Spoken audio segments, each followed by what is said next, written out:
Bien, chicos. Vamos a empezar entonces ahora, ya que están todos.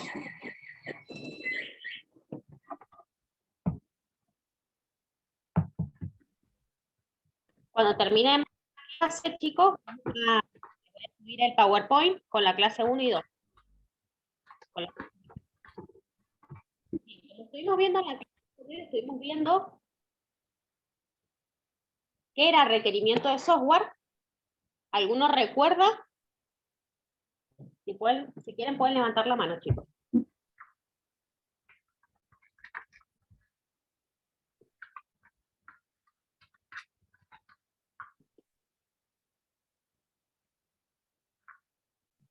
¿Astorga? Habíamos visto de que en los requerimientos del software, como los comprendíamos, era desde el punto de vista de lo que se esperaba que cumpliera el software para poder suplir una tarea. Porque al principio, creo que lo habíamos hablado, al principio cuando comenzamos en el algunos y de hecho yo lo comentaba con mi grupo de trabajo, que pensábamos que los requisitos se referían a los requisitos de la máquina, o sea, al nivel hardware, como que es lo que necesitaba la máquina para poder correr un software, pero no, es justamente lo que el software tiene que cumplir para realizar tareas. Excelente, perfecto. Bien, entonces, como dijo Jesús, lo que nosotros necesitamos, el requerimiento de software es súper importante, con sus diferentes etapas, para que podamos nosotros poder implementar y entender de que la parte esta es plasmarlo en la computadora, ¿sí? Y que sea una forma correcta. Bien, como estuvimos hablando la clase pasada, nosotros trabajamos con un ciclo de vida. Nuestro ciclo de vida es este que ustedes están viendo, que comienza por la etapa del análisis, y en la etapa del análisis, ¿recuerdan qué era lo primero que teníamos que hacer?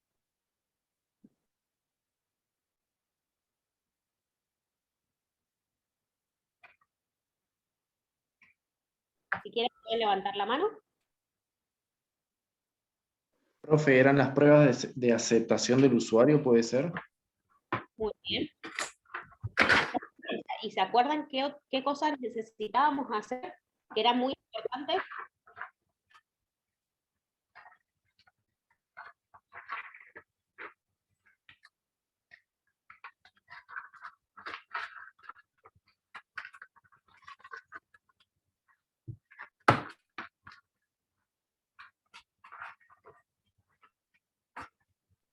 Jesús.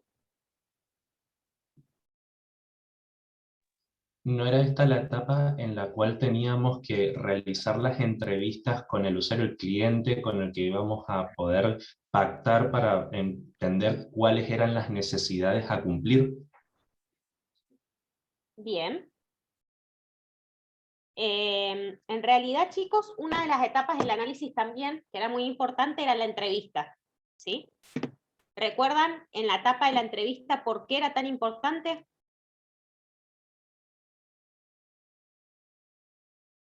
Porque conocíamos los requerimientos y las necesidades del cliente.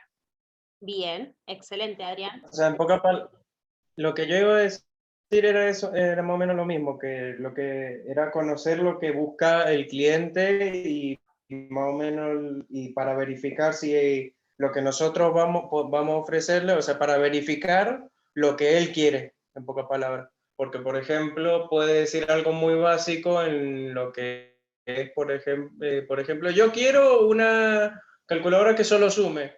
Va a decir, sí, pero no quieres que multiplique por si es que te pide más productos o cosas así. Ah, es verdad, sí, entonces quiero eso que me resulta más fácil. En pocas palabras es para facilitar el trabajo. Para facilitar el trabajo, no, para recopilar más información sobre lo que quiere el cliente. Exactamente, porque yo les explico algo, ¿sí? Como dijo Ignacio, quizás no es cierto, tenemos a un cliente que quiere hacer una calculadora que sume, pero luego después quiera que nosotros vayamos agregando otros aspectos. Entonces, una vez que nosotros necesitamos agregar otros aspectos, o sea, otras partes del diseño y la construcción que tenemos ahí, ¿qué es lo que va a pasar? Vamos a tener que volver nuevamente al análisis. Por eso es importante que nosotros tengamos en cuenta, a la hora de realizar el análisis, que nos quede bien hecho, que saquemos todas las dudas que nosotros tenemos, ¿sí? Entonces, en la etapa del análisis vamos a hacer las encuestas, las entrevistas que nosotros tenemos con nuestro cliente. Una vez que nosotros hacemos esta entrevista, vamos a pasar a la etapa del diseño, ¿sí? En esta etapa del diseño es la parte que nosotros hablábamos de diferentes casos o de diferentes diagramaciones, ¿sí? Que es la que nos va a permitir plasmar lo que nosotros tenemos en la mente en un diagrama, y luego ese diagrama nos va a permitir poder hacer la construcción, que es la tercera etapa, del sistema, ¿sí? Y luego de ahí, una vez que hacemos esa etapa de la construcción, vamos a hacer diferentes pruebas, que eran las que vimos la semana pasada. Vimos varias diferentes pruebas que hacíamos, y esas etapas de prueba son las que nos van a permitir que nosotros hagamos nuestra producción.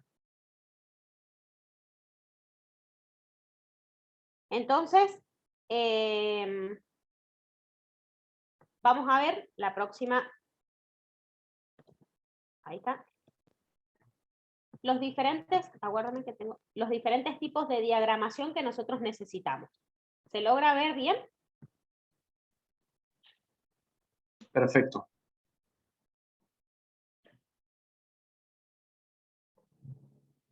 Bien, tenemos diferentes tipos de diagramación, y como ustedes ven, uno de ellos es el flujo de datos, el otro es el entidad-relación y la transición de estados.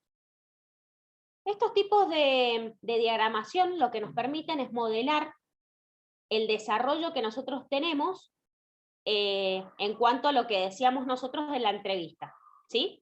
Entonces, lo que se va a enfocar es en la descomposición funcional del sistema. ¿Para qué nos sirve?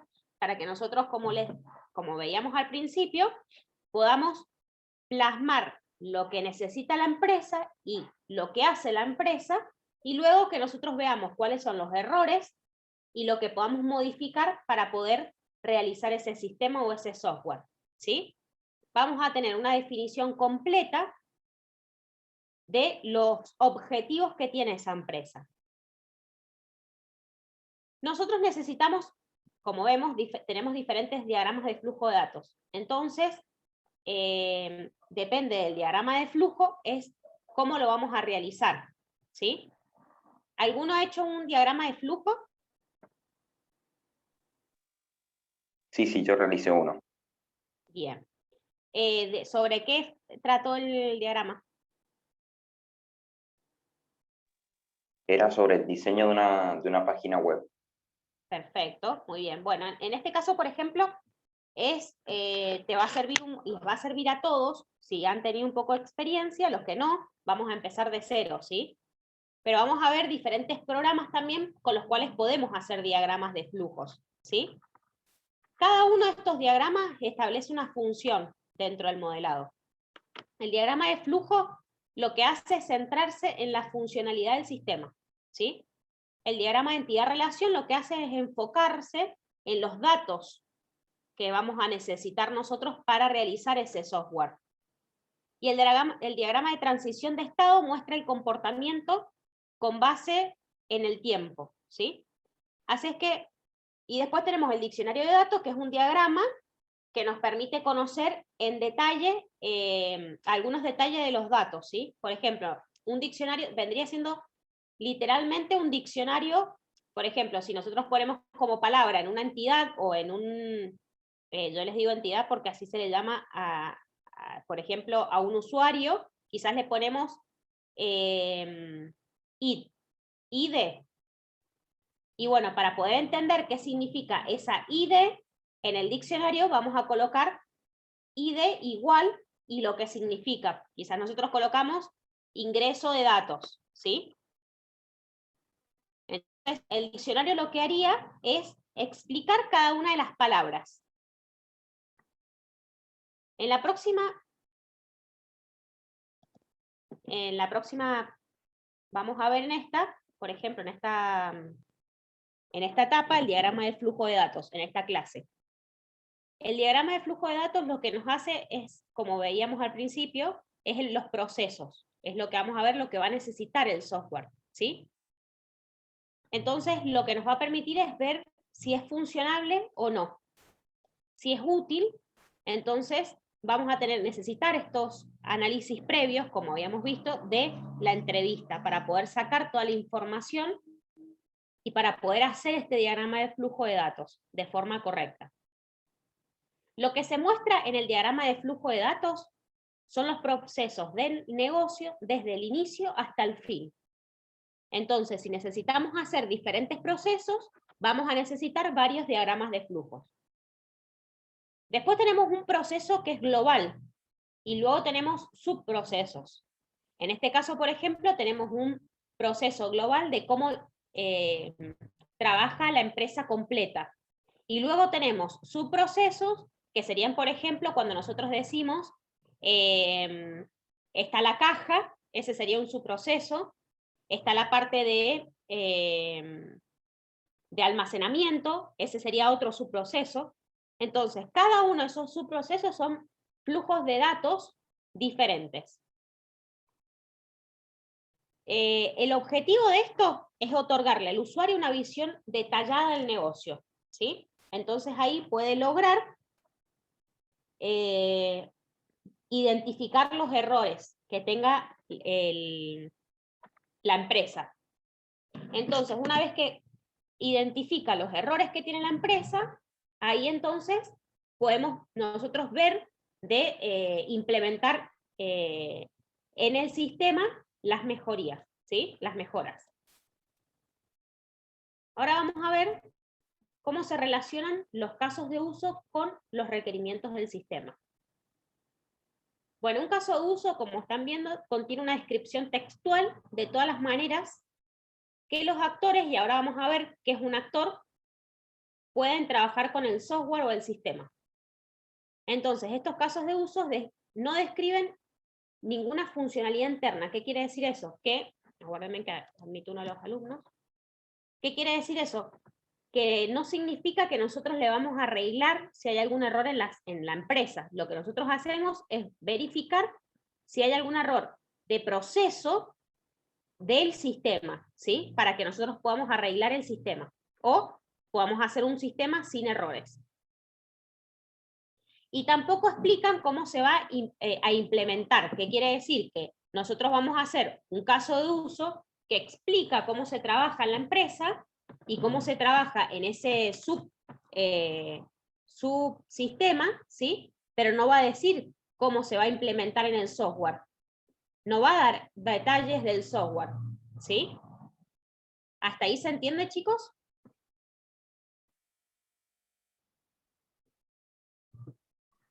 Sí, profe. Bien. Vamos a ver un ejemplo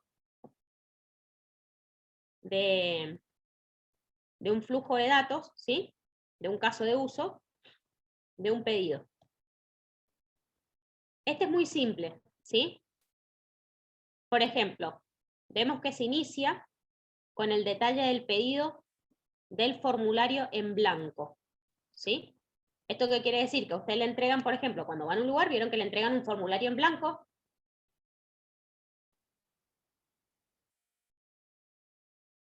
Una planilla en blanco, un formulario sería lo que ustedes tienen que llenar, ¿sí? Bueno, una vez cuando ustedes, cuando ustedes le dan este formulario, que tienen acá que sería en blanco, lo que van a hacer es llenar ese formulario, ¿sí?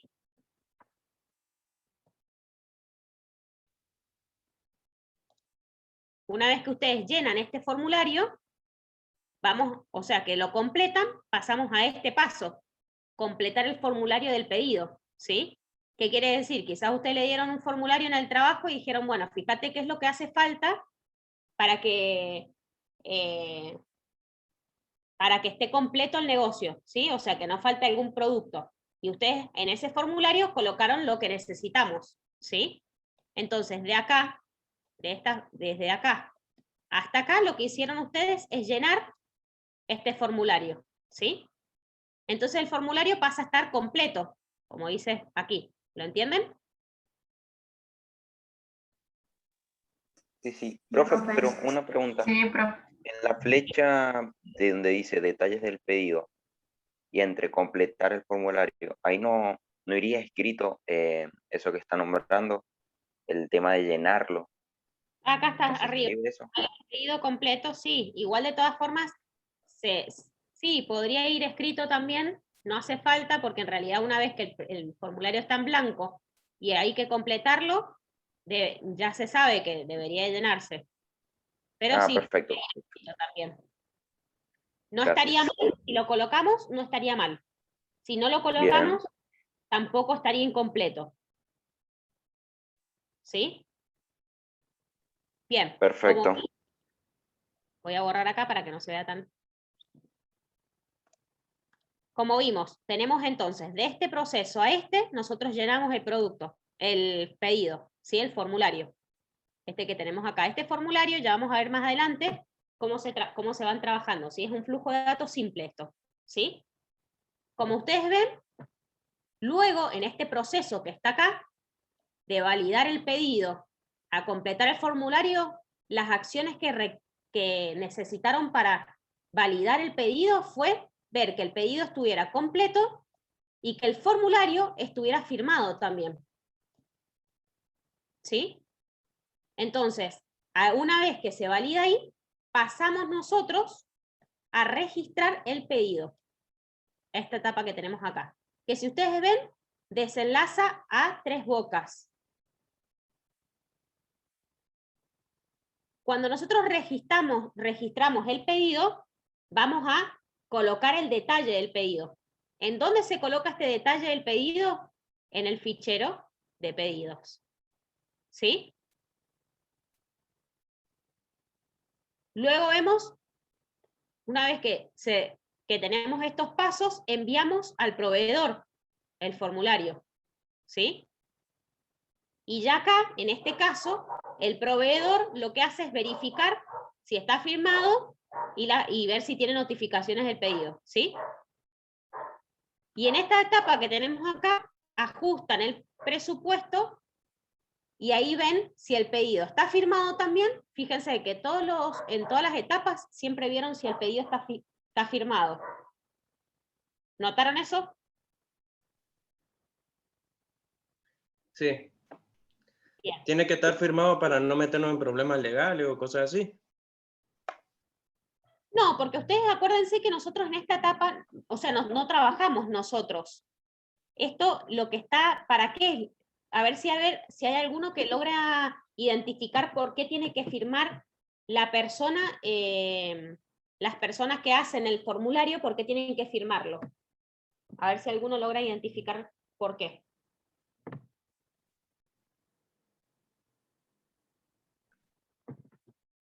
Para que quede estampado que aceptó que hubo algún cambio o algún otro pedido, algo así debe ser. Pero esto que nosotros estamos colocando en este formulario, ¿sería para nosotros o para quién es? Para mí, para el cliente, para que se acuerde que, no, para nosotros. No, no es para Para ambos. Claro. Podría ser para ambos, para que quede justificado que entre los dos hicieron el acuerdo. No El es una... acuerdo va al pedido. No un acuerdo, digo, el pedido, que quede, por así decirlo, mostrado y que... Acá lo que nosotros estamos verificando, simplemente estamos verificando que lo que nos dijo nuestro cliente de lo que se hace en este formulario sea correcto. Es lo único que estamos verificando nosotros. Porque cuando nosotros decimos, por ejemplo, esto que está plasmado acá en la pantalla, lo que ustedes ven plasmado, es simplemente el trabajo que hace una persona cuando va a llenar el formulario y va a realizar un pedido, ¿sí? Que necesite las firmas es para qué? Constatar que ese pedido estuvo bien realizado. Y esas firmas la constatan otras personas, no nosotros. ¿Sí? Nosotros únicamente lo que hacemos en este caso es plasmar lo que nos dijo el cliente en el papel. Y si el cliente nos dice que esto está bien hecho, cuando nosotros lo pasamos al software, lo que vamos a hacer es un formulario en blanco, el cual permita llenarlo, y el cual, en esta parte del formulario donde dice firmar, que sería esta etapa acá, que vamos a verificar lo firmado, en estas etapas, lo único que hacemos es colocar un cartel que diga verificar que está firmado en esta parte acá, y verificar que está firmado acá. ¿Se entiende? Solamente para eso nos va a servir a nosotros esto que tenemos acá de firmado. Por eso es importante que lo coloquemos. Cuando nosotros lo pasamos a la persona, al programador, lo que le estamos diciendo es, tener cuidado que tienen que haber unos cartelitos para que la persona que va a llenarlo se acuerde de que tiene que estar firmado. ¿Entienden? Sí, sería dejar en constancia el ok del cliente, ¿no es cierto? Exactamente, es dejar una constancia. Para que nosotros sepamos, o sea, no solo nosotros, sino el cliente también recuerde qué es lo que tiene que hacer, ¿sí? Si no, quizás a nosotros nos pasan un pedido que no está firmado, lo cargamos, lo enviamos al proveedor, o sea, no nosotros, sino el cliente, una vez que lo hacemos al sistema, y va a faltar un proceso acá, ¿entienden?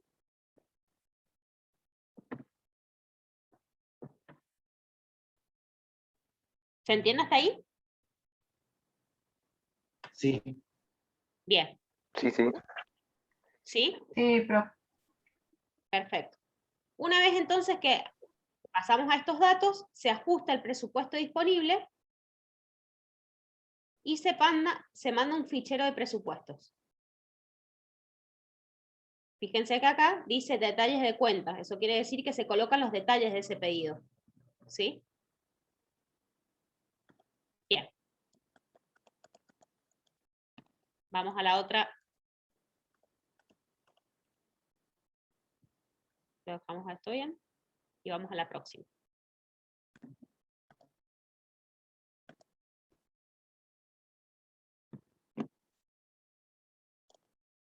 Arrancamos.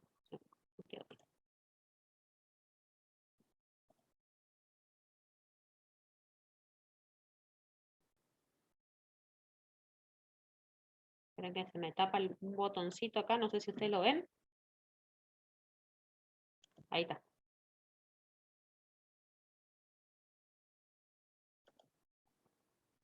Bueno, como hemos visto hasta ahora, el modelado de flujo de datos puede ser diagramado en diferentes programas. En este caso, por ejemplo, yo lo que les aconsejo es que utilicen herramientas como el SmartDraw para poder hacerlo.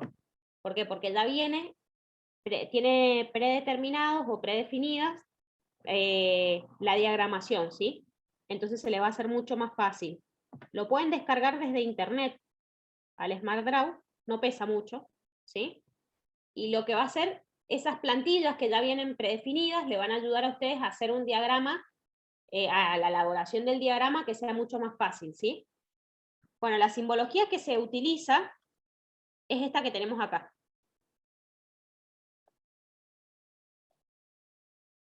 Esta simbología es la que vamos a utilizar. Para que ustedes vean, es súper sencilla, o sea, tienen del inicio y fin es el mismo. Cuando se inicia un flujo de datos, ¿sí? Empezamos desde acá y terminamos con este mismo gráfico. Después tenemos la descripción del proceso, que es este que está acá, el cuadradito. La entrada o salida de operaciones. Eso para que lo tengan en cuenta. Todo lo que es una operación se utiliza este símbolo para entrada o para salida, ¿sí? Cuando nosotros tomamos una decisión, que es cuando hacemos una pregunta, por decir así, que tiene como respuesta un sí, un no, o diferentes otras respuestas, la decisión es este, ¿sí? Y luego tenemos el conector, que es este que está acá. Esta es la simbología que vamos a utilizar, ¿sí? Esta simbología, como les decía, para que ustedes no tengan que hacerla, por ejemplo, si la pueden encontrar en el Word, pero se les va a hacer mucho más fácil hacer el diagrama en el SmartDraw. ¿sí? Lo que vamos a hacer ahora es vamos a hacer diferentes grupitos y los voy a enviar para que ustedes busquen diferentes tipos de casos de usos, y entonces ahí ustedes vamos a hacer un trabajo práctico y me van a mostrar ejemplos de diagramas de casos de usos, ¿sí?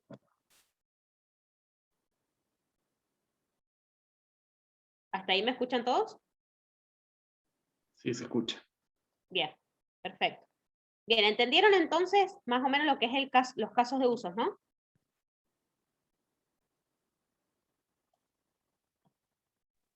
Sí, profe, se entendió por mi parte. Perfecto. Ahora le voy a enviar este se los voy a enviar al grupo para que ustedes lo tengan en cuenta. Voy a hacer los grupos. Vamos a parar de compartir. Voy a hacer los grupos para que puedan entonces hacer el trabajo práctico para la clase que viene, ¿sí? Bien.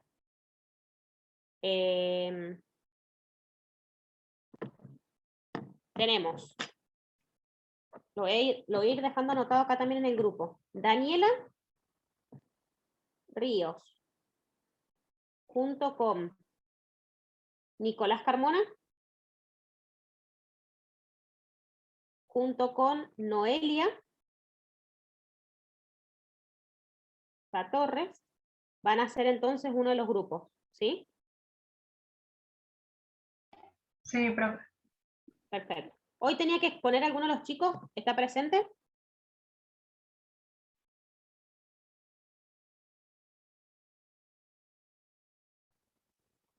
El grupo 3 creo que tenía que exponer.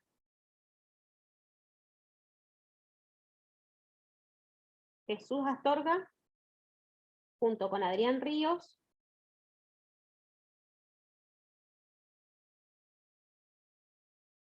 y junto con André Torres, van a ser el grupo 2. ¿Ok? Perfecto. Perfecto, profe. Bueno, lo que tienen que hacer es buscar casos de usos. Y otra de las cosas que tenemos es que ya estos grupos van a quedar definidos para empezar a trabajar, para empezar a hacer el diagrama, ¿sí? O sea, empezar a hacer la empresa. Así que también pueden empezar a ver qué empresa van a trabajar, ¿sí? Bueno, después seguimos con Ignacio Robato.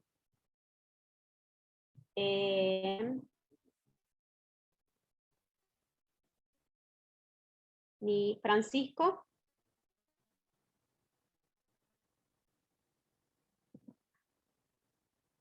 No logro ver tu apellido, Francisco.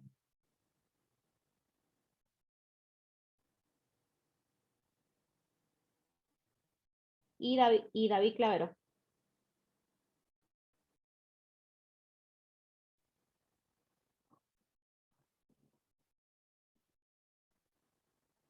Grupo 4.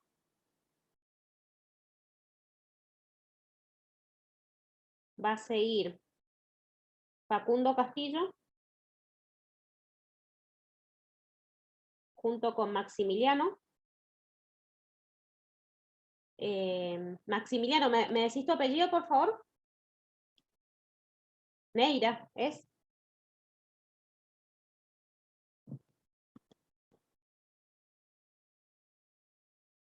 Bien, perfecto. Ana Moyano. Serían ustedes 3. Ahí lo envié. Grupo 4, grupo 5. Es Matías Massa.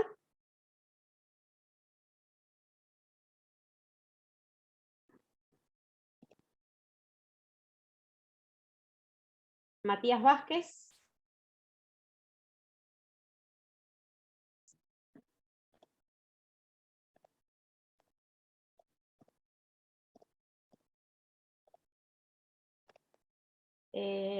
Matías Massa, Matías Vázquez y Juanjo Guerrero. Juanjo, ¿sería Juan Pablo tu nombre? No, profe, Juan José. Juan José. Ah, bien. Nada que ver. Ahí te puse Juan José. Grupo 6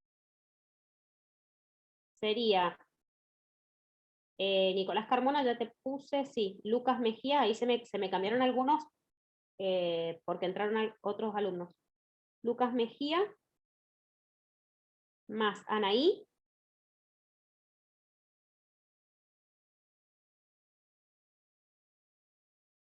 Anaí Chiecher es. Y Facundo Tintillán, ¿ya te coloqué? No. Ahí te pongo en otro grupo. Grupo 6, Facundo.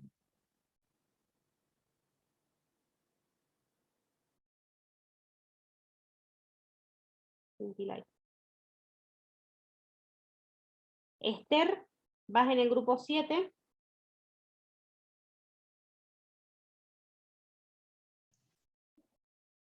Milagros y Rafa.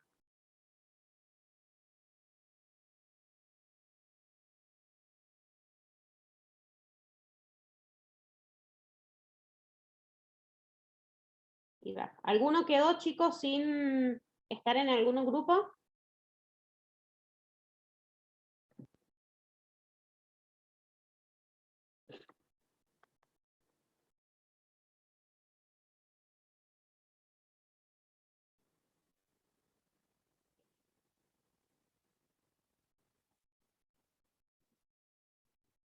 Ah, Uriel Medich, perfecto. Uriel, te coloco en el grupo 1. Uriel Medich.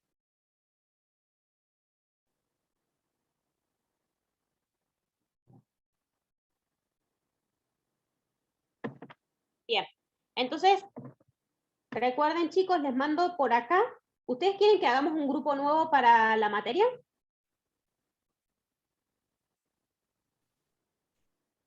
Y no sería mala idea tampoco, de última. Por ejemplo, lo tenemos con lo que es arquitectura de una computadora.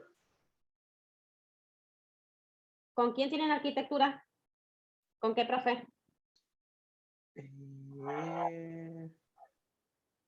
Con Villarreal.